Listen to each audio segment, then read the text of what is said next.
আলোচিত content creator তৌহিদ আফ্রিদির বিরুদ্ধে করা হত্যা ও হত্যা চেষ্টা দুটি পৃথক মামলায় দেওয়া জামিন বহাল রেখেছেন সুপ্রিম কোর্টের আপিল বিভাগ।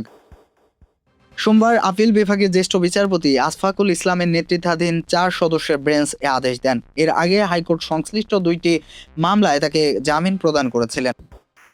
মামলার সূত্রে জানা যায় ২০২৪ সালের জুলাই আগস্টের গণঅভ্যুত্থান চলাকালে রাজধানীর যাত্রাবাড়ি এলাকায় সংঘটিত সহিংসতার ঘটনায় তৌহিদ আফ্রিদিকে আসামি করা হয়। আসাদুল হক বাবু হত্যা মামলায় গত বছরের ২৪ আগস্ট পুলিশের অপরাধ তদন্ত বিভাগের একটি দল বরিশাল থেকে তাকে গ্রেপ্তার করে।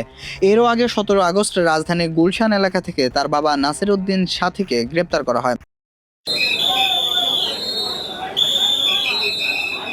পরবর্তীতে ২৫ আগস্ট ঢাকার মেট্রোপলিটন ম্যাজিস্ট্রেট সারাহ ফারজানা হকের আদালত তৌহিদ আফ্রিদির ৫ দিনের রিমান্ড মঞ্জুর করেন। মামলার বিবরণে উল্লেখ করা হয় ২০২৪ সালের ৫ আগস্ট বৈষম্য বিরোধী আন্দোলনের সময় যাত্রাবাড়ির পাকা সড়কে আন্দোলনে অংশ নেন আসাদুল হক বাবু।